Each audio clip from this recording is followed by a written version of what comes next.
I'm Ling with Fox Business. We're here at the Microsoft Windows Devices event. I'm joined by Corporate Vice President Yusuf Mehdi of Windows and Devices. You have a slew of new devices for us today, but the real headliner is this Surface Book laptop. Yes. Why did you guys decide to make a laptop for the first time ever now? It's 2015. Why get into this business?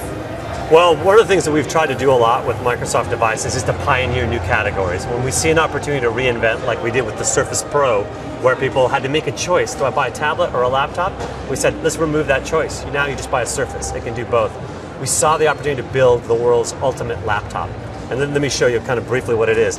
This is now twice the power of the MacBook Pro in its class. Incredible performance for computing, but you can do a few things you couldn't do before.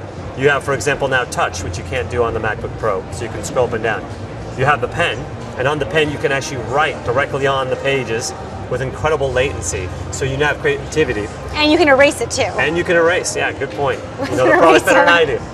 And then you have an incredible muscle wire capability that lets you undock, and now you have the lightest, most powerful PC ever made. Feel it. Now, as you undock the screen and turn it into basically a workbook or a tablet, is the idea here really to appeal to the enterprise customer and maybe see that as your primary revenue stream? Well, what we're trying to do here is this is really kind of a higher end device. It's for artists, graphic designers, industrial people who want this kind of power. So this will work in enterprise, but it'll also work in the creative industries. Anyone who really wants the power to create. Versus, say, Surface Pro 4, which relative to the MacBook Air, 50% faster, great for students, great for mobile professionals. So kind of each range. What was the biggest challenge as you were creating this Surface Book?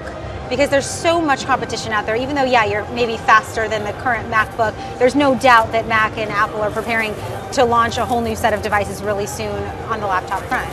Well, comparatively speaking, it's twice as fast. And it does have touch and pen and the detachable screen, so it has versatility like you can't get before. The challenge was there was an amazing amount of technical engineering feat. We had to figure out how to get the thinnest, cleanest glass, how to get parallax and latency on the pen so it feels like you're writing on paper, and how to get all of that power into a machine that still can be incredibly light for its class. You also unveiled phones today. Microsoft certainly, in terms of software, is not winning the race versus Samsung and Apple. What do you hope to accomplish with these two Lumias and that cheaper Lumia, that third one you also unveiled? Yeah. So back in July, we announced a kind of a refocusing of our strategy on phone to go after really kind of two key audiences: people who love Windows and business enterprise customers who want a productive phone. And then since then, what we've done now with the launch of Windows 10 is we've had 110 million people using Windows 10 on these devices, and they want the best phone. So what we've built here with the Lumia 950 is the world's most powerful Windows phone. It's incredibly powerful. It'll run, Office comes included with the device.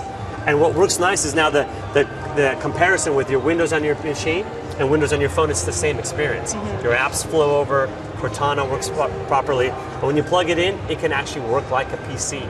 So as we showed today here at the event, you can plug in your USB-C, and now you can use Office with a keyboard and mouse as if you're actually using it on your PC. So it's very much about the ecosystem of connecting all of your devices, having a synced up kind of productivity level here.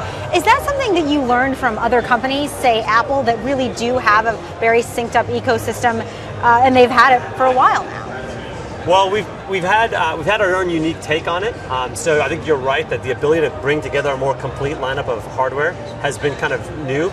We've been working with our OEM partners, and that's been a nice thing now. Together, we've been working with them to build a Windows ecosystem. So for example, Dell and HP are actually reselling the Surface Pro 3 with their hardware to enterprise customers and providing the service and support.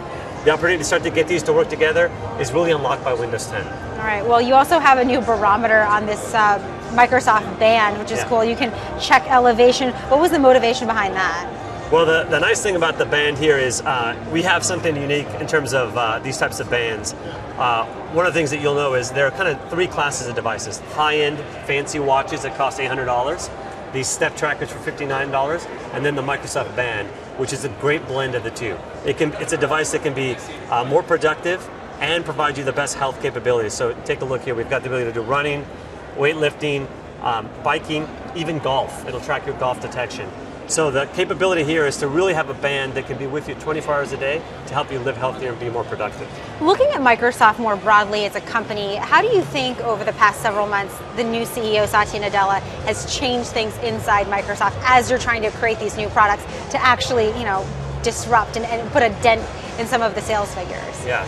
Well, Satya's brought a lot of great things to the company. He's brought really great energy. There's a lot of sort of renewed passion and vigor. But I think the biggest thing I would point out is he talks a lot about having a growth mindset, learning from other great ideas, pushing the envelope and saying, hey, how do we get better and faster every day? And pushing for excellence in the devices. He said, find the thing that we can really be unique and deliver some value that other people are not doing in the world. And I think that's what drives our sort of desire to innovate with these devices and do things that haven't been done before. Were you around for President Xi Jinping's visit, the president of China? I wasn't participating in the meetings, but I was around when he was there. What was that like? What did you guys take away from that visit? What does the president of China want from Microsoft?